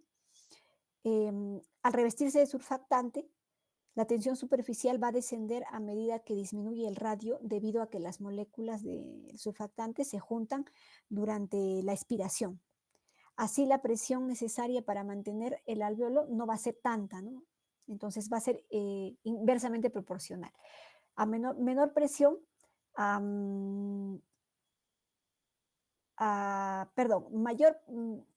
mayor presión, mejor dicho, se va a requerir mayor presión cuanto menos sea el radio de nuestra burbuja o de nuestro alvéolo.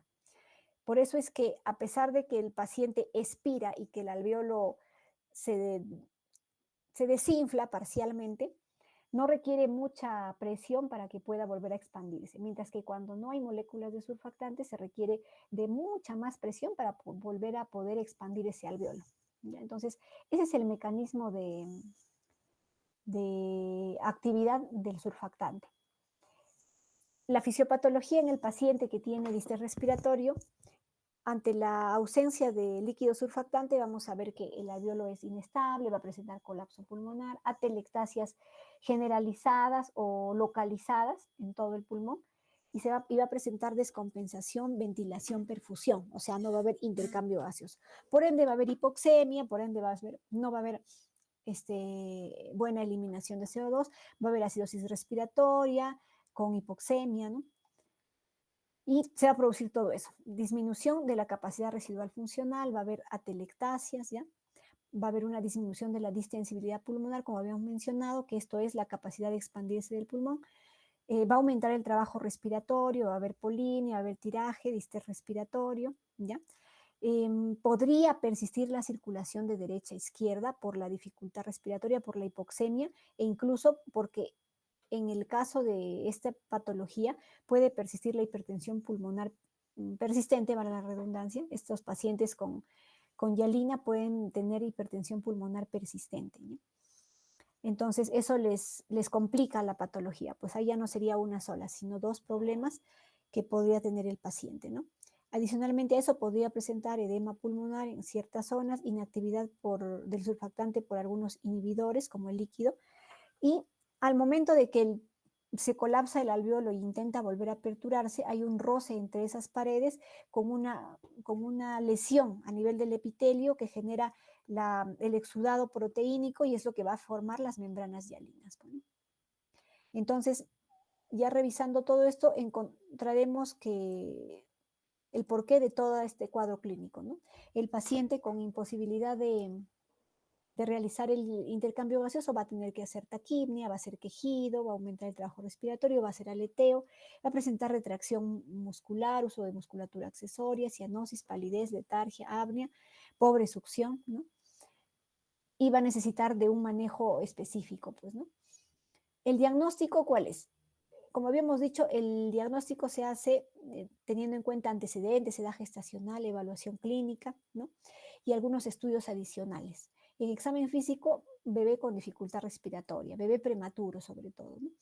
Vamos a ver gasometría arterial, vamos a observar aquí que la presión parcial de oxígeno va a estar disminuida, el CO2 puede estar aumentado, puede haber acidosis, bicarbonato bajo, ¿no? ¿Ya? Hemograma completo podría servirnos junto con el hemocultivo para poder valorar la existencia de alguna otra patología concomitante. No es que se va a alterar por la membrana hialina, pero siempre a los prematuros se les complementa los exámenes con hemocultivo y reactantes de fase aguda y hemograma para descartar la presencia de repente u orientarnos sobre algún otro proceso adicional como una infección, una sepsis o algún tipo de infección que pueda empeorar la evolución del paciente. Tenemos también que va a haber en la radiografía, lo que vamos a ver más adelante, ecocardiografía muy importante, sobre todo si es que el paciente es prematuro para ver la circulación, si es que el paciente presenta la habilidad o una mala respuesta a la oxigenoterapia para ver la presencia de hipertensión pulmonar, para descartar problemas de malformaciones cardíacas, ¿no? Si es que la evolución no es adecuada. Es importante contar con una ecocardiografía en el bebé prematuro. Los hallazgos clínicos van a ser un patrón retículo granular, ya en vidrio esmerilado, con broncogramas aéreos. Eso es lo clásico que te mencionamos. Por ejemplo, acá, ¿no? Patrón retículo granular, un poco de broncograma aéreo aquí, ¿no? Acá también, ¿no? Prematuro de 28 semanas, en su primer día la radiografía, infiltrados simétricos difusos, pulmonares y broncograma aéreo. Ausencia de derrame pleural, ¿ya? Entonces, cuando presenten un paciente así con broncograma aéreo, obturados ambos pulmones, no solo uno, sino ambos, con patrón retículo granular, hay que pensar si es que es prematuro, sobre todo prematuro extremo, en que puede ser una membrana hialina. Aquí bebé de 26 semanas, ¿no? Sombra en vidrio esmerilado, ¿no? El patrón retículo granular, que no es más que la expresión de los colapsos de los muchos alveolos, bueno, cerrados. El colapso de los alveolos. Y bueno, acá vemos la parte del tratamiento, ¿ya? Igual como en todas las patologías, hay que ver el bebé de forma global, ¿ya? El tratamiento se enfoca en tener al paciente hemodinámicamente y ventilatoriamente estable. Ya vamos a ver que tiene que tener un ambiente térmico neutro, hidratación adecuada, ¿ya? Si es que tiene mucho distrés, no va a recibir nutrición enteral, sobre todo si es mucho la dificultad respiratoria, quedará en NPO con hidratación. De repente vamos a tener también la necesidad de darle nutrición parenteral posteriormente al prematuro, ya alimentación por sonda orogástrica si es que ya está estable posteriormente. Antibioticoterapia, de ser el caso, si es que está presente una neumonía o una sepsis. No en todo se inicia antibiótico, ya no, el hecho de ser prematuro no significa que vamos a iniciar antibióticos en todos los bebés. Oxigenoterapia en relación a los gases arteriales, ¿ya? Y a la saturación de oxígeno es muy importante para el manejo del CPAP y el ventilador mecánico, ¿no? Depende de lo que hayamos requerido con el paciente. Y surfactante exógeno.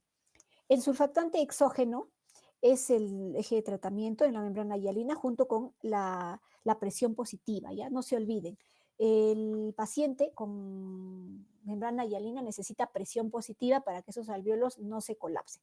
Entonces, hay que brindarle esa presión positiva mediante un dispositivo adecuado. Si el paciente respira solo y no hace apnea, si tiene un patrón respiratorio adecuado, podemos usar el CPAP. Si el paciente de repente no respira, hace apneas o requirió reanimación durante el nacimiento y requirió hasta intubación, de repente va a requerir ventilación mecánica, ¿no? Entonces, se va a optar, se va a tener estas dos modalidades para poder darle el soporte oxigenatorio al paciente. Ahora, el surfactante existen varios tipos, dos tipos, el que es el natural y el sintético, ¿no? Entonces, dentro de los surfactantes naturales tenemos el veractante acá, que es de tejido pulmonar bovino, ¿ya? Tenemos también el prolactante, que es el de tejido pulmonar porcino, y el calactante, que es de lavado del pulmón bovino. Estos serían los genéricos, llamémoslo así. En nombres comerciales los tenemos así, ¿no? El Survanta, que es el veractante, y el Curosur, que es el tejido pulmonar porcino. Ambos son de los más usados. Ya la dosis del de arriba es de 4 mililitros por kilo, el Curosur de 2.5 mililitros por kilo en la primera dosis, en la segunda 1.5. Y bueno, hay surfactantes sintéticos que ya no se están usando ya mucho, ya, como el usinactante, que tenía tenía péptidos, tenía dipalmitoidilfosfatilcolina sintética y también algunas proteínas, ¿no? Como la proteína B, pero casi ya no se usa más se usan los surfactantes naturales, ¿ya? Ahora, existen varias técnicas de instilación de surfactantes. Si ustedes quieren investigar un poco más, está la forma de INSUR, en la que se pone un tubo, se pone por ahí una sonda, se coloca el surfactante y se retira. También las técnicas mínimamente invasivas, como LISA y como MIST, en la cual solamente se usa una sondita para poner el surfactante, y se instila el surfactante hace toda su actividad en disminuir la resistencia superficial en los alveolos y en la expansión del alveolo, permitiendo que ya no se colapse, pues, ¿no? Y permitiendo que este CPAP y esta ventilación mecánica que recibe pueda mantener aperturados los alveolos. Nos permite que disminuya el FIO, nos mejora la ventilación perfusión, nos mejora la compliance pulmonar, nos mejora en muchos aspectos el uso de surfactante. Por eso es que es un medicamento muy importante e indispensable en el tratamiento del bebé con membrana hialina. Ahora vamos al caso 4, espero que me alcance el tiempo. El caso 4 es el de un paciente de 40 semanas que viene con expulsivo prolongado, ABGAR 5-8. Fíjense que en el primer minuto tiene 5, luego 8, ¿no? Se recupera, es una depresión neonatal al inicio y luego se recupera. El bebé es bebé grande, 4 kilos 50, ¿no? A los minutos presenta aleteo nasal, marcado tiraje intercostal, quejido audible con estetoscopio, desbalance toracoabdominal discreto. Es un bebé que está con distrés respiratorio, taquipnea y desaturación de oxígeno, ¿no? A pesar del filo. Y cuando nace, pues observamos que está así, ¿no? Tiene líquido meconial. Entonces, ahora vamos a ver el síndrome de aspiración de líquido meconial, en el cual nuestro paciente es un bebé que tiene que tener sí o sí antecedente de que el líquido está teñido de meconio, ¿ya? En presencia de la dificultad respiratoria en presencia de líquido teñido de meconio hace la necesidad de descartar el salam. O sea, tenemos que descartar de todas formas salam. ¿Ya? ¿Por qué? Porque sobre todo por el antecedente, ¿no? Puede presentarse en diferentes grados, con diferente severidad, ¿no? Puede haber leve, moderado, severo, ¿no?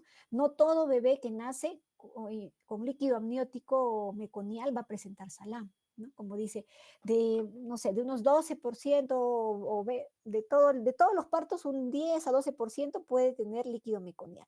De ese porcentaje, solamente de repente un 10% va a presentar salam, ¿no? Entonces, no todo bebé que nace con líquido meconial va a hacer salam. Por eso es que no todo bebé que nace por líquido meconial va a requerir aspiración también, ¿no? Si nace vigoroso, con buen llanto, simplemente hay que continuar con la atención propia del recién nacido, los pasos iniciales, todo. Pero si es que nace con dificultad respiratoria, ya ahí sí, ¿no? Tenemos que darle el manejo adecuado. Los factores de riesgo son bebé postérmino, ¿ya? Especialmente aquellos que presentan RCI. Preeclampsia es un factor de riesgo, parto de nalgas o distocia de la presentación, ¿ya? Porque va a presentar dificultad en el momento del parto de repente, y ahí es donde entra en un estado de estrés el paciente y puede eliminar meconio, ¿no? Parto por cesárea, frecuencia cardíaca fetal no tranquilizadora según monitoreo cardíaco fetal, que haga bradicardias, por ejemplo, ¿no? O taquicardias. Puntuaciones de Apgar bajas y necesidad de reanimación en el momento del parto, ¿no? O sea que eso ya nos está dando un indicio de que el bebé ha tenido sufrimiento fetal intraútero o intraparto, ¿no? Etnia negra, raza o del sur de Asia, fiebre materna, inflamación e infección intraamniótica. Cualquier evento que pueda producir un estrés intraútero del paciente podría producir liberación de meconio. Y recuerden que el meconio es un elemento irritante, ¿ya? Porque tiene, ¿qué cosa tiene? Tiene células descamadas del intestino, de la piel, mucina gastrointestinal, lípidos, tiene ácidos biliares, bilis, tiene algunas enzimas pancreáticas, ¿no? Entonces, al entrar en contacto con la mucosa del pulmón va a producir neumonitis exudativa e inflamatoria. Va a producir luego exudación proteica y puede producir necrosis celular en el epitelio respiratorio, ¿no? Y al final va a producir alteración en la actividad y la síntesis de surfactante, ¿no? Puede inactivar el surfactante que está allí en el epitelio, ¿no? Ocasionando colapso alveolar, que es lo que se manifiesta en las placas radiográficas. Hay zonas de colapso y con zonas de hiperinsuflación, ¿no? Acá tenemos un bebé que normalmente los bebés, los neonatos, no eliminan meconio, ¿ya? No eliminan meconio. Entonces, el bebé con líquido meconial, el bebé neonato solamente elimina meconio cuando ha tenido un proceso de estrés. ¿Y qué sucede? Cuando el meconio ingresa en las vías respiratorias, si las obstruye de forma completa, se van a producir atelectasias grandes, ¿no? O también pequeñas atelectasias que son las que se van a ver como los parches irregulares. Y posteriormente, las zonas que han tenido obstrucción parcial, como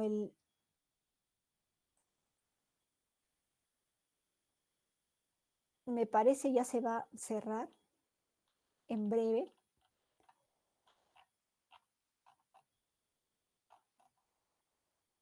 A ver, chicos, me parece que se va a acabar la reunión. En realidad no la puedo extender. Vamos a tratar de completar lo que no se pudo ver aquí en el día de habilidades, ¿ya? Me disculpo por el tiempo que nos ha faltado. En realidad es bastante extenso este tema, pero sé que vamos a poder continuarlo. En algún momento ya se va a cerrar la reunión. Voy a continuar hasta que se cierre, ¿ya?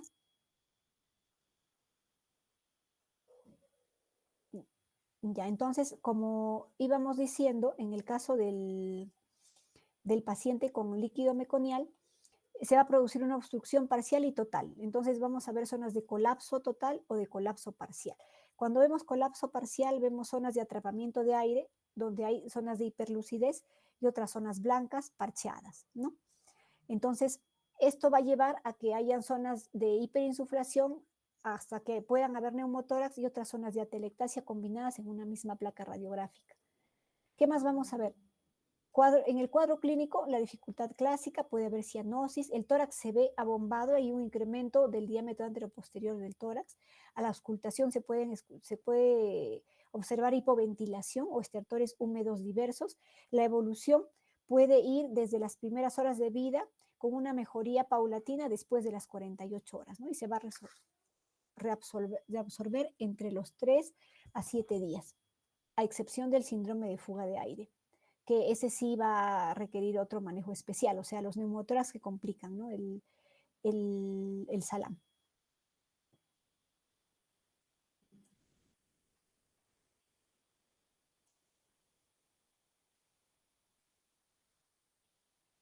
En los exámenes auxiliares tenemos que el paciente tiene, podemos usar como siempre, ¿no? La radiografía de tórax, ecocardiografía para ver si hay hipertensión pulmonar o si hay alguna malformación cardíaca.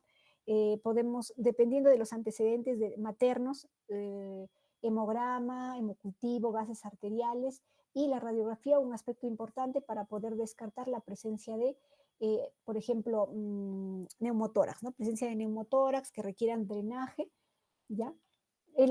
En el tratamiento, el antibiótico no es de elección para todos los pacientes, sino solamente para los pacientes que tengan antecedente o riesgo de infección, ¿ya?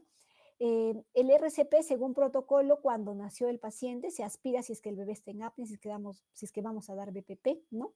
Si es que el bebé está flácido y no responde a los pasos iniciales. El soporte hidroelectrolítico, como siempre, la oxigenoterapia va a depender del grado de dificultad respiratoria. El uso de surfactantes, si es que hay consumo de surfactante o inactivación por el mismo meconio. Si el paciente hace hipertensión pulmonar, se puede usar ventilación hasta de alta frecuencia, ¿ya? Y si es que hace neumotórax, toracotomía. Si es que se complica con una neumonía, antibiótico-terapia y terapia coadyuvante de fisioterapia ya posterior. Por el momento lo vamos a dejar aquí, chicos. No hemos podido culminar con la última parte, que es la hipertensión pulmonar persistente del recién nacido. Eso es importante también para revisar. Les pido que lo vayan revisando de las diapositivas y también de la lectura adicional, ¿ya? Voy a tener que pasar con el siguiente grupo. Me disculpo una vez más, pero vamos a revisarlo en el día de habilidades clínicas. Al momento hemos terminado, ¿ya? Todos los que han estado presentes, por favor, si pueden poner, a ver, un presente ahí en el chat.